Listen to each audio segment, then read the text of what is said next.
Isto é muito difícil de aceitar.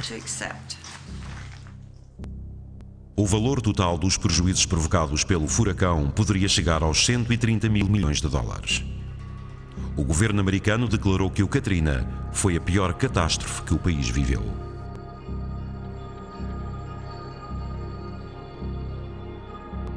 Estudos mostraram que o aquecimento global tinha contribuído para a gravidade do fenómeno. O aquecimento global contribuiu para a subida das temperaturas da superfície do oceano. Este ano devemos de meio grau adicional em toda a zona tropical do Atlântico. Trata-se de um fenómeno real, o que significa que, em média, esses ciclones se tornarão cada vez mais violentos.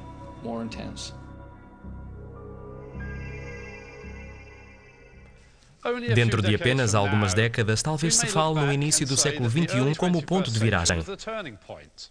Talvez estejamos prestes a presenciar as primeiras anomalias climatéricas relacionadas com o aquecimento global. Quanto mais a temperatura aumenta, mais as águas da superfície aquecem, o que acentua a evaporação. Essa quantidade de vapor de água vai alimentar os ciclones tropicais, tornando-os cada vez mais gigantescos. As projeções do simulador terrestre sugerem que o Atlântico Norte poderá futuramente ser fustigado por furacões ainda mais devastadores do que o Katrina. As povoações costeiras dos Estados Unidos preparam-se para enfrentarem fenómenos de uma amplitude inédita. Um estudo de 150 páginas, encomendado por vários estados, pela Agência Federal de Gestão de Catástrofes e pelo Exército Americano, avalia os danos que poderia provocar a chegada a Nova Iorque de um furacão de grau 4. O cenário é digno de um filme catástrofe.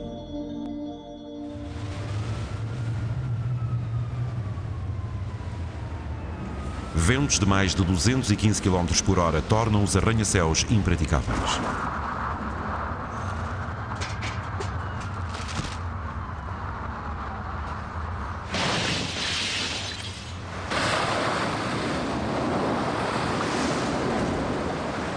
O nível das águas, que subirá a mais de 9 metros, engolirá ruas, linhas de metro e túneis.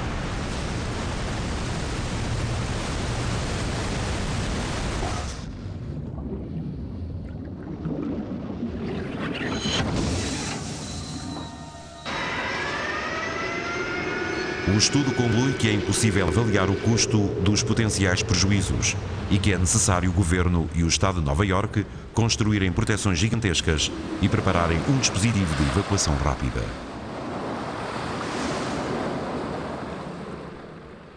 Muitos países podem ver-se obrigados a despender somas monetárias avultadas para se proteger de catástrofes naturais, como vimos no exemplo dos Estados Unidos. Mas nem todos os países dispõem de meios necessários à sua proteção.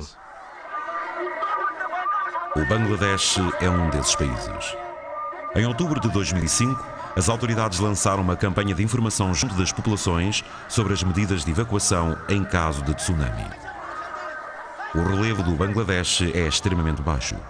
Uma onda devastadora pode penetrar no coração das terras ao longo de dezenas de quilómetros.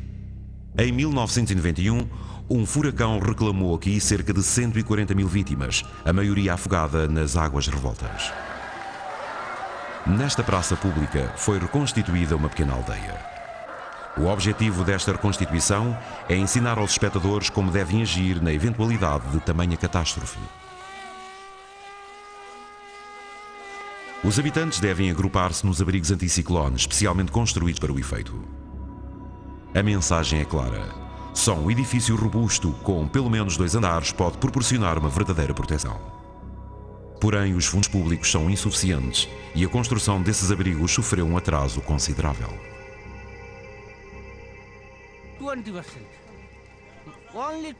20%. Temos abrigos para apenas 20% da população. Em caso de um tsunami, 80% dos habitantes não dispõem de qualquer proteção.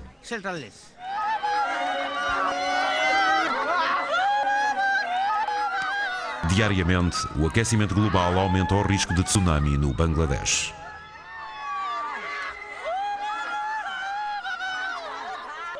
A subida das temperaturas também irá perturbar os equilíbrios ecológicos. Isso significa que corremos o risco de ficarmos expostos a ameaças inesperadas. O caso de Taiwan mostra-nos até que ponto alguns graus a mais podem mudar as nossas vidas de forma dramática. A segunda maior cidade de Taiwan, Kaohsiung, tem uma população de 1,5 milhão de habitantes.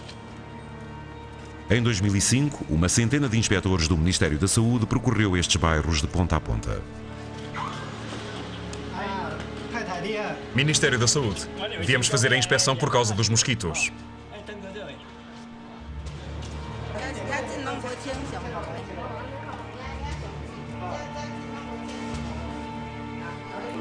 Vasculham todas as casas a pente fino, em busca de mosquitos ou de locais onde possam ter posto os seus ovos.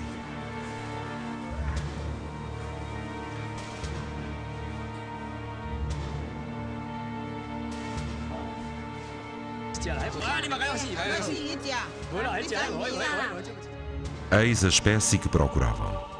O mosquito Aedes aegypti, vetor do vírus da dengue. Desde há 20 anos que Taiwan enfrenta novos casos anuais dessa perigosa doença tropical. Originalmente limitado à África, o habitat deste mosquito estendeu-se progressivamente a toda a região tropical. O sul de Taiwan corresponde ao limite superior do seu território. A dengue é uma febre provocada por um vírus que se transmite ao homem através da picada de um mosquito infectado.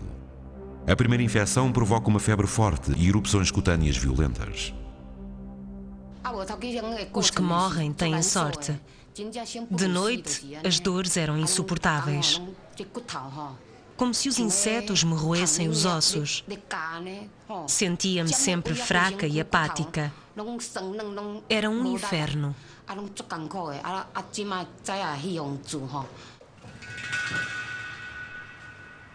Uma segunda infecção pode provocar uma febre hemorrágica fatal. Ryo Chuan-chen vive em Kaohsiung.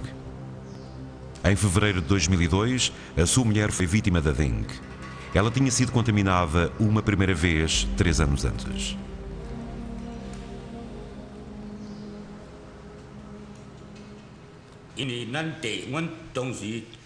A minha mulher já tinha tido a febre da dengue uma vez, mas não foi tão grave. Nunca imaginei que da segunda vez pudesse morrer.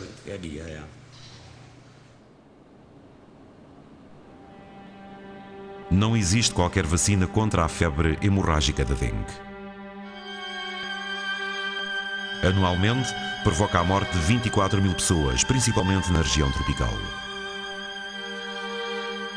Durante a década de 1990, registavam-se apenas algumas centenas de casos em Taiwan.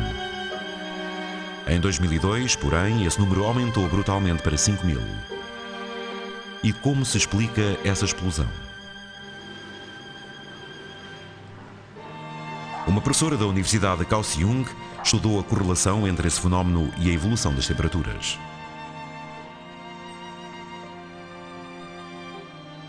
Anualmente, o vírus chega à ilha de Taiwan proveniente do continente.